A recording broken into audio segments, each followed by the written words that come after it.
तो आगे बढ़ रहे बच्चों, हम इफ़न की दादी मर चुकी है, शी डाइड। ओके, अब आफ्टर मतलब उनके मरने के बाद क्या हुआ आपको पता ही चला। अब आगे बढ़ रहे हैं हम पेज नंबर 39 पर। थर्ड, टोपी ने 10 अक्टूबर टोपी ने 10 अक्टूबर सन 45 को कसम खाई कि अब वह किसी ऐसे लड़के से दोस्ती नहीं करेगा जिसका बाप ऐसी नौकरी करता हो जिसमें बदली होती है। ओके, टोपी ने 10 अक्टूबर 10 अक्टूबर 1945 को ही take one promise.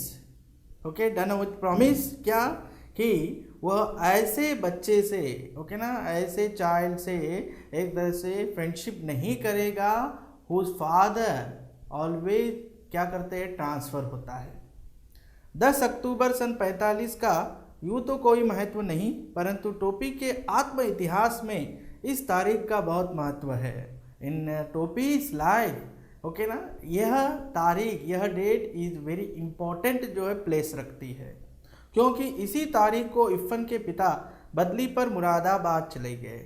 In that day only इफ़न के पिता, इफ़न के फादर का जो है ट्रांसफ़र मुरादाबाद हो चुका था। इफ़न की दादी के मरने के थोड़े ही दिनों बाद यह तबादला हुआ था, इसलिए टोपी और अकेला हो गया, क्योंकि दूसरे कलेक्टर ठाकुर हरिनाम सिंह के 3 लड़कों में से कोई उसका दोस्त न बन सका। ठीक है, तो क्यों? दादी के मरने के आफ्टर डाइंग ऑफ दादी, उसके कुछ ही दिनों के बाद, सम डेज के बाद ही इफ़न के फादर का क्या हो गया था, ट्रांसफ़र हो गया था। That's why he feel very lonely. और after that collector, another collector आ चुके थे, उनका नाम क्या, what is his name, Thakur Harinam Singh. और उसके कितने लड़के थे, कितने बच्चे थे, 3 बच्चे थे। 3 बच्चे में से किसी के साथ भी, ओके, किसी एक के साथ भी जो है फ्रेंडशिप किसकी नहीं बनी थी, टोपी की नहीं बनी थी। डब्बू बहुत छोटा था, बीलू बहुत बड़ा था, गुड्डू था बराबर का परंतु केवल अंग्रेजी बोलता था। ओके ना, तीनों का नाम बताया जा रहा है, डब्बू, बीलू और गुड्डू। ओके ना, और गुड्डू इसके सेम एज का था, मतलब हमारे टोपी शुक्ला के बराबर इक्वल एज का था, but he don't know other language, only he know क्या, इंग्लिश। और यह बात थी कि उन तीनों को इसका एहसास था कि वे कलेक्टर के बेटे हैं। Both three are feel that we are collectors, एक तरह से क्या है, बच्चे हम, चाहे सन हैं। तो दे मेंटेन दैट एक तरह से category are maintain that stages. किसी ने टोपी को मुंह नहीं लगाया, that's why they don't make a friendship with किसके साथ, टोपी के साथ। माली और चपरासी टोपी को पहचानते थे। माली गार्डनर और जो attender they knows to who टोपी, इसलिए वह बंगले में चला गया। वो तो बंगले में enter into the bungalow. Bilu, Guddu और डब्बू उस समय क्रिकेट खेले। दैट टाइम तीनों क्या खेल रहे थे, cricket, they are playing the cricket. Dabbu ने हिट किया, डब्बू ने जो है एक तरह से मारा। ओके, गेंद सीधी टोपी के मुंह पर आई। हाँ, बॉल डायरेक्टली कम टू टोपी के फेस के पास आई। उसने घबरा कर हाथ उठाया, उसने जो है मतलब ही स्कैर्ड या फ्राइटन से जो है उसने हाथ उठाया, गेंद उसके हाथों में आ गई और ball, he catch the ball. How is that? Head माली अंपायर था। हेड माली क्या था, एक तरह से head gardener is umpire that time. उसने उंगली उठा दी, उसने ही अब द इज फिंगर। वह बेचारा केवल यह समझ सका कि जब हाउस दैट का शोर हो तो उसे उंगली उठा दिया। He don't know the play, मतलब क्रिकेट प्ले, क्रिकेट प्लेइंग या एक तरह से क्रिकेट का जो स्पोर्ट है, he don't know, that's why he never understand what is going on. Who are you? Dabbu ने सवाल किया। Who are you asking the question. Balbhadra Narayan, Topi ने जवाब दिया, I am Balbhadra Narayan. Who is your father? यह सवाल गुड्डू ने किया। गुड्डू ने फिर से जो है क्वेश्चन किया, who is your father? Bhrigu Narayan. Bhrigu Narayan बताया। ये बीलू ने अंपायर को आवाज़ दी, ये भृगु नारायण कौन है? यानी of your chaprasis, any of our chaprasis बोल के जो है वहाँ पर बिलू ने कहा। ना ही साहब, अंपायर ने कहा, शहर के मशहूर डाकदर है। ओके ना, आवर सिटी के फेमस जो है क्या है, डॉक्टर है। यू मीन डॉक्टर, डब्बू ने सवाल। यस सर, हेड माली को इतनी अंग्रेजी आ गए थे, he knows little bit of English, but he look so clumsy. मतलब यहाँ पर अब जो है हमारा टोपी बहुत ही जो क्लमजी दिख रहा था, ये टोपी अकड़ गया। तो टोपी ने कहा, टोपी अकड़ गया है ना, इट शोज एटीट्यूड। तनी जबानियाँ संभाल के बोलो, ओके ना, माइंड योर लैंग्वेज। एक लपड़ में नाचे लगाइयो, एक जो है मैं हाथ मतलब मारूंगा एक हाथ से तो जो है तुम नाचने लगोगे, डांस करने लगोगे। ओ यू, बिल्लू ने हाथ चला दिया। बिल्लू ने जो है फाइटिंग करना शुरू कर दिया। टोपी लुढ़क गया, टोपी फेल डाउन।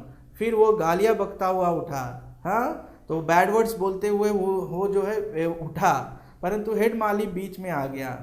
हेड माली क्या हो गया, एक तरह से बीच में आ गया और डब्बू ने अपने अल्सेशियन को शुष्कार दिया। और डब्बू ने अपने अल्सेशियन कुत्ते को, डॉग को जो है एक तरह से गो एंड जो है पकड़ो बोल के जो है वो शुष्कार दिया।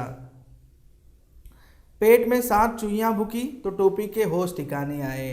7 चुईया सीधा मतलब एक तरह से जाए उसको कुत्ते ने जो है एक तरह से बाइट कर दिया था, डॉग ने बाइट कर दिया था, इसलिए 7 इंजेक्शंस उसे लगे। That he understand.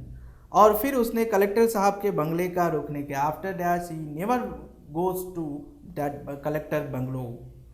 परंतु प्रश्न यह खड़ा हो गया कि फिर आखिर करे क्या। नेक्स्ट यही क्वेश्चन, यही प्रश्न उसके दिमाग में आता रहा, मैं व्हाट आई एम डूइंग। घर में ले देकर बूढ़ी नौकरानी सीता थी जो उसका दुख दर्द समझे थी। इन हिज होम ओनली द नौकरानी, the servant, the Burhi, the old जो वुमन थी सर्वेंट, उसका नाम क्या था, Sita. She understand his feelings. तो वह उसी के पल्लू में चला गया और सीता की छाया में जाने के बाद उसकी आत्मा भी छोटी हो गई। He goes to her and जो है शे टू ऑल फीलिंग, और वो थोड़ा सा जो है क्या है हैप्पी फील करने लगा। सीता को घर के सभी छोटे बड़े डांट लिया करते थे, टोपी को भी घर के सभी छोटे बड़े डांट लिया करते थे। तो सीता को घर के जो है स्मॉल और big peoples always cold on her, okay ना, और टोपी को भी ऑलवेज जो है घर के छोटे बड़े स्कोल्डिंग करते थे, इसलिए दोनों एक दूसरे से प्यार करते। तो रिलेशन जो है दोनों में इस्टेब्लिश हो गया, they love each other. Take मत किया करो बाबू।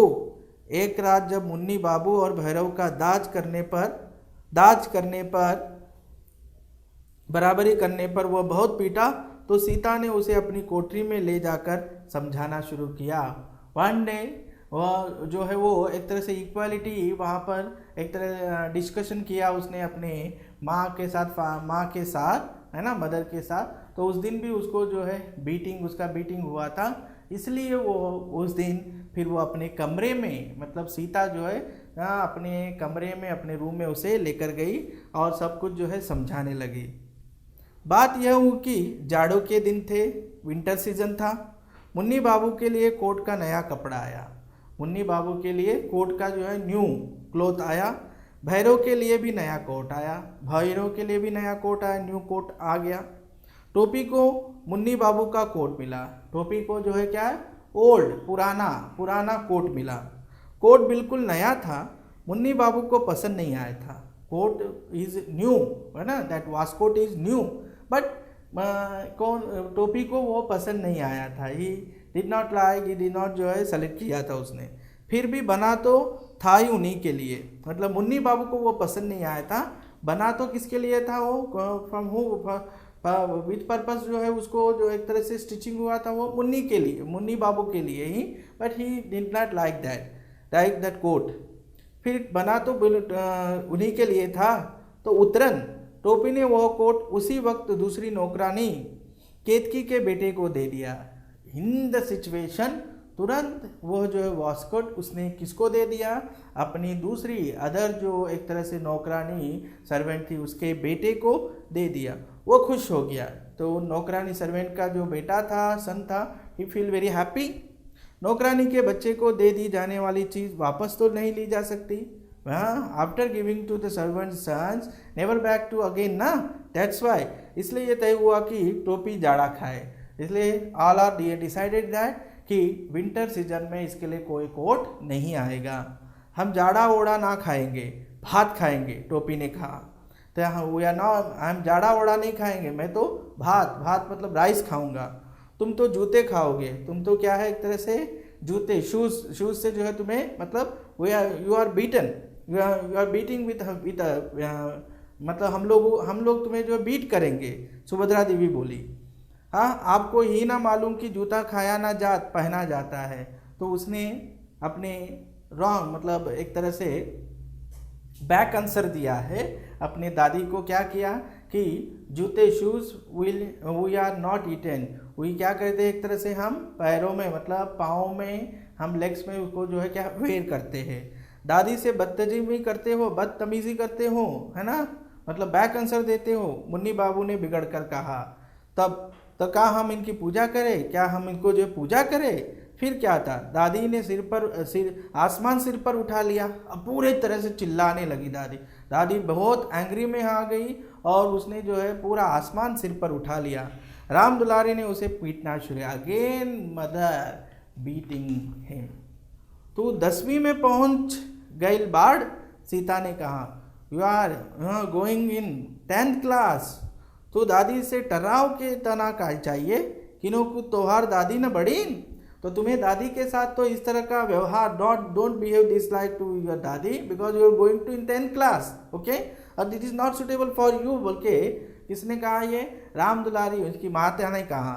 सीता ने तो बड़ी आसानी से कह दिया कि वो 10वीं में पहुंच गया। हाँ, सीता ने कहा है, उसकी माता ने नहीं, ठीक है ना, सीता ने, नौकरानी ने कहा 10वीं में पहुंच गया। परंतु यह बात इतनी आसान नहीं थी। ये दो मैटर जो है not so easy to telling this that कि you are going in 10th class, you are in now 10th class.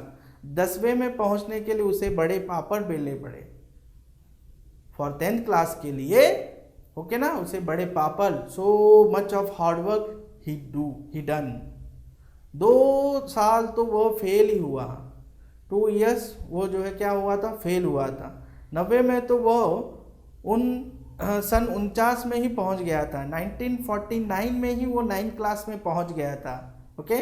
परंतु 10वीं में वो सन 52 में पहुंचा। बट इन 10th क्लास कब आया वो? इन 1952 में आया। मतलब उसको कम से कम कितने साल लगे हैं? 3 साल लगे। He taking 3 years for coming into 10th class. जब पहली बार फेल हुआ तो मुन्नी बाबू इंटरमीडिएट में फर्स्ट आए और भैरव छठे में। First time when he fail, तो भैरव जो है 6th क्लास में भैरव छठे में आया, 6th क्लास में आया।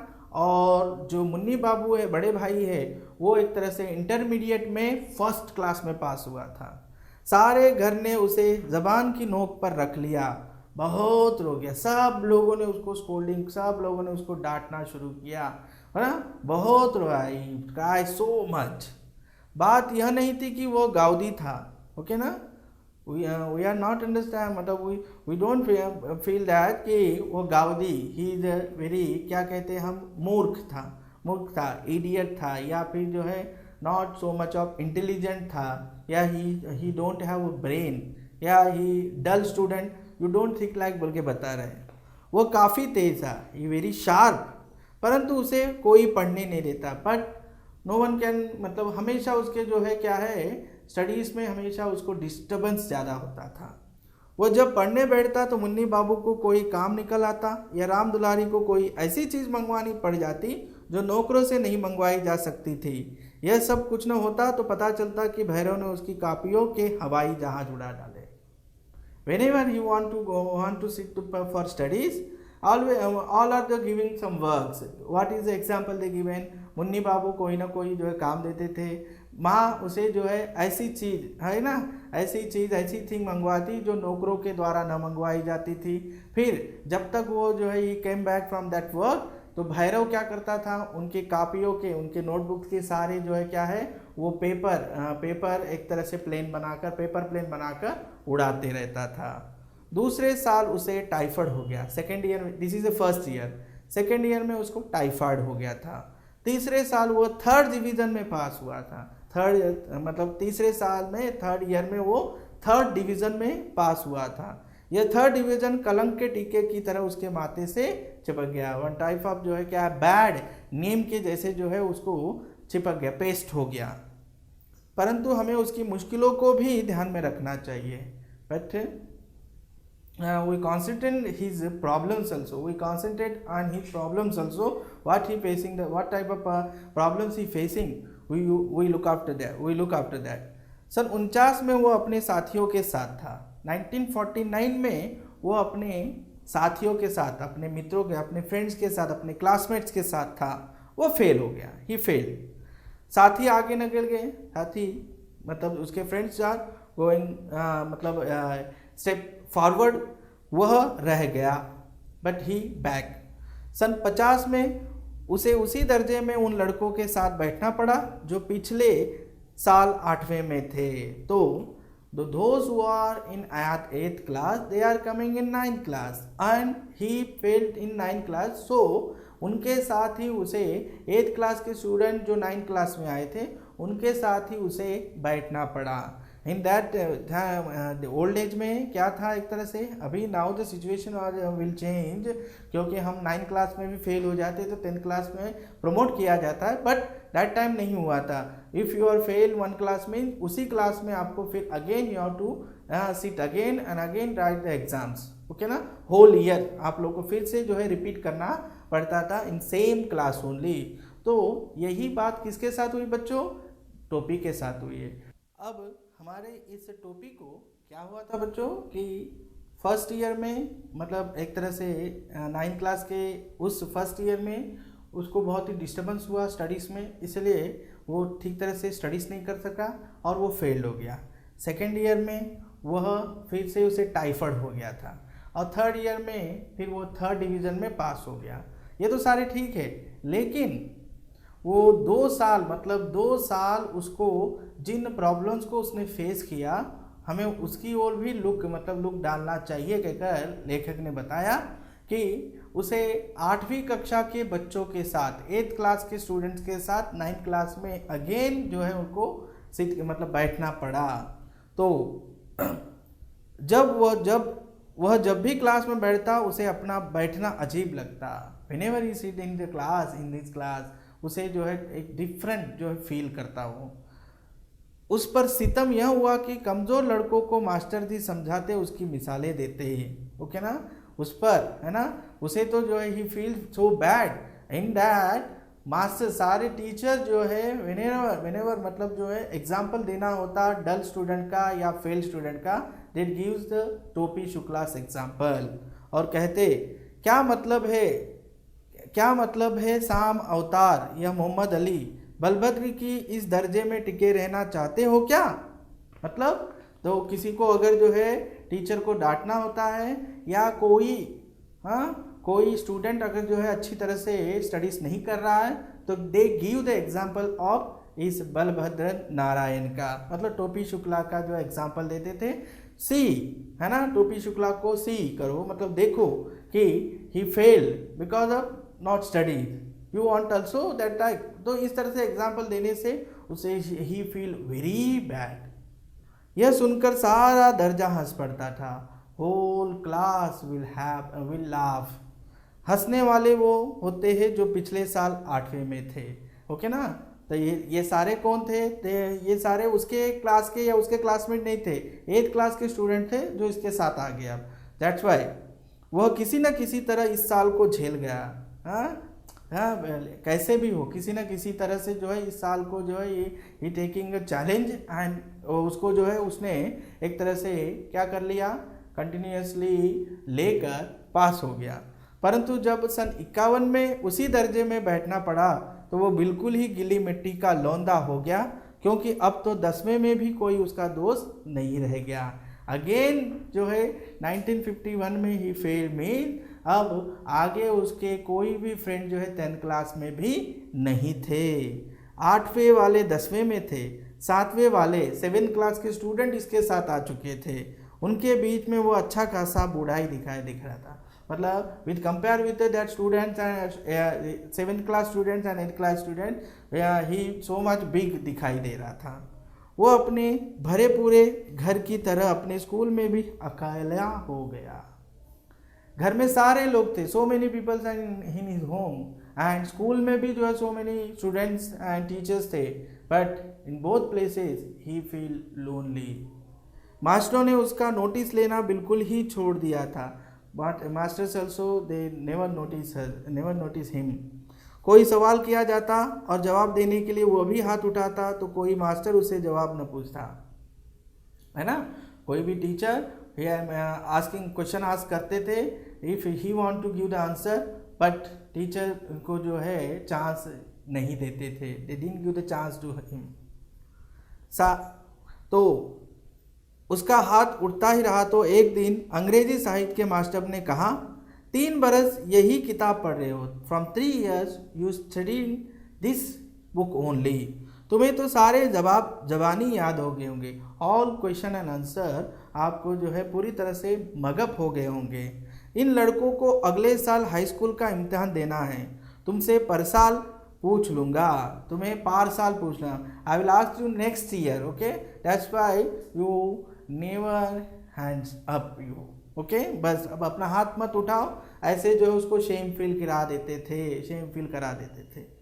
टोपी इतना शर्माया कि उसके काले रंग पर लाली दौड़ गई, और जब तमाम बच्चे खिलखिलाकर हंस पड़े तो बिल्कुल मर गया।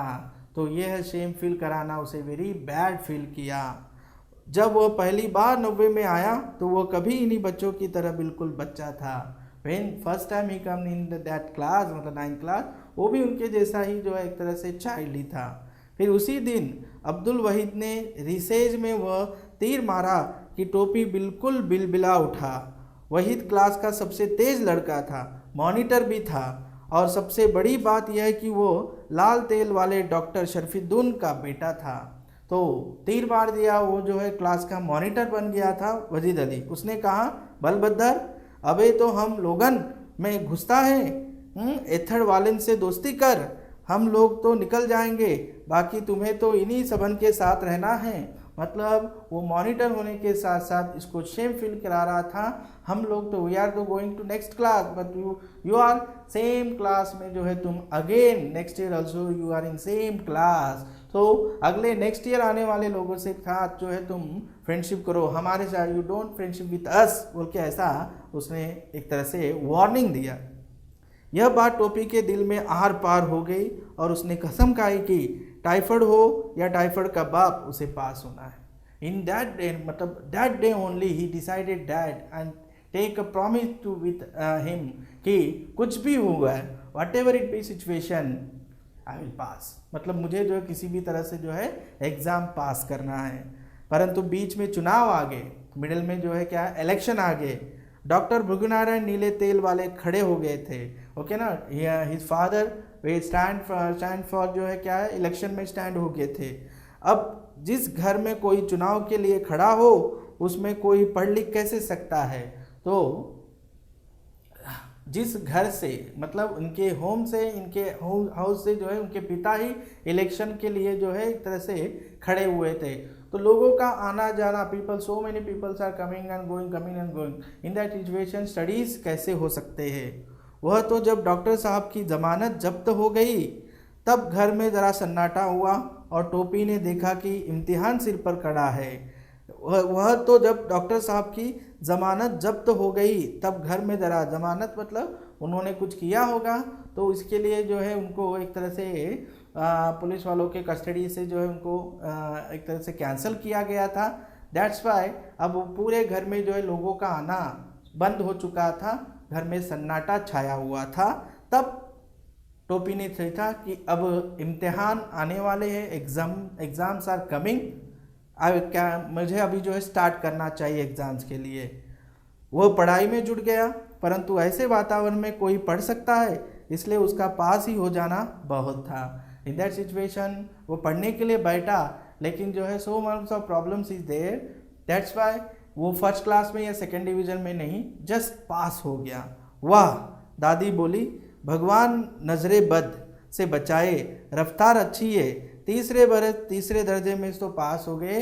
अगेन शी टॉन्ट, ओके ना, टॉन्ट मारा उन्होंने कि ओके ना, इन थर्ड ईयर में फिर से थर्ड क्लास में तो at least you are pass, very good that बोल के अप्रिशिएट भी किया दादी ने। इसी के साथ हमारी ये कहानी समाप्त होती है टोपी शुक्ला की। तो टोपी शुक्ला की कहानी में बच्चों हमें ये ध्यान में रखना है कि टोपी शुक्ला पार्ट यह ऐसा पार्ट है जिसमें दो मेन कैरेक्टर इफ़न शुक्ला और टोपी शुक्ला बोथ आर डिफरेंट, एक तरह से जो है रिलीजियस से बिलोंग करते हैं, बट वेरी गुड जो है उनमें फ्रेंडशिप हुआ था। और फ्रेंडशिप ऐसे ही हुआ था कि बोथ आर जो है उनके जो फीलिंग शेयर करते थे, मतलब फ्रेंड्स है तो फीलिंग शेयर करना ज़रूरी था। बट डिफरेंट जाति के होने के बाद भी, डिफरेंट रिलीजियस से होने के बाद भी इनमें बहुत ही स्ट्रॉन्ग रिलेशन था।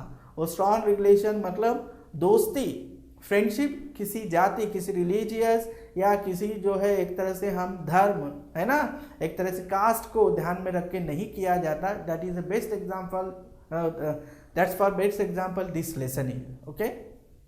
उसके बाद इफ़न की दादी कैसी थी, इफ़न की दादी का नेचर कैसा था, इफ़न की दादी क्या लाइक करती थी, इफ़न की दादी को जो है क्या पसंद था, ओके ना, वो सारी बातें। उसके बाद आप लोग को प्रश्न आ सकता है कि टोपी इफ़न की दादी को क्यों चाहता था, why he like so much of Iffan dadi, okay, तो उस पर प्रश्न आएगा। उसके बाद दादी बदलने के बाद है ना, टोपी ने जो है इफ़न से दादी एक्सचेंज करने की बात की थी, why he said that like, okay. इस तरह के भी प्रश्न आप लोगों के लिए बनते हैं बच्चों। और साथ साथ में अब हम एक एक करके इफ़न टोपी शुक्ला की कहानी का महत्वपूर्ण हिस्सा किस तरह है, ठीक है ना, स्टोरी ऑफ टोपी शुक्ला का के अंतर्गत Iffan is one of the most important part. How is Iffan की दादी अपने पीहर को क्यों जाना जाती, पीहर मीन्स मदर हाउस, ओके ना। तो इफ़न अपने पीहर, why she want to go the mother house always. Iffan की दादी अपने बेटे की शादी में गाने बजाने की इच्छा पूरी क्यों नहीं कर पाई, अपने बेटा सन की जो है एक तरह से मैरिज पार्टी में वो जो है संगीत वगैरह म्यूजिक और जो डांस करना चाहती थी, but not will happen, why. अम्मी शब्द पर टोपी के घर वालों की क्या रिएक्शन, प्रतिक्रिया मतलब रिएक्शन हुआ। 10 अक्टूबर सन 45, ओके, 10 अक्टूबर 1945 का डे टोपी के जीवन में व्हाट इज इम्पॉर्टेंट प्लेस रखता है। वो टोपी ने इफ़न से दादी बदलने की बात, एक्सचेंज करने की बात क्यों की, पूरे घर में इफ़न को अपनी दादी से ही विशेष स्नेह क्यों था, इन होल हाउस में पूरे घर में इफ़न को अपनी दादी से ही, ओके ना, विशेष स्नेह मतलब जो है लव, अफेक्शन, वाई। इफ़न की दादी के देहांत के बाद टोपी को उसका घर खाली सा क्यों लगा, खाली, एम्प्टी। आफ्टर इफ़न की दादी के डाइंग के बाद, मतलब डेथ के बाद, टोपी को अपना घर मतलब हीज होम क्यों एम्प्टी लगने लगा। टोपी और इफ़न की दादी अलग अलग मजहब और अलग अलग जाति के थे, पर एक अनजान अटूट रिश्ते से बंधे थे। टोपी और इफ़न की दादी अलग अलग मजहब और अलग अलग जाति के थे, पर एक अनजान, अननोन, अटूट, अनब्रोकेबल रिलेशन से जो है इस्टेब्लिश हो चुके थे। इस कथन के आलोक में आप अपने विचार लिखिए, राइट योर थिंकिंग। टोपी 9वीं कक्षा में 2 बार फेल हो गया, बताइए। जहीन इंटेलिजेंट होने के बाद भी कक्षा में 2 बार फेल होने के what is the reason there, okay ना, he is so much of intelligent but what is the reason, क्या what type of reason there कि इफ़न फेल हो गया। एक ही कक्षा में 2 बार बैठने से टोपी की किन भावनात्मक चुनौतियों का सामना करना पड़ा, ओके ना, which type of problems he faced when he failed 2 times in the same class।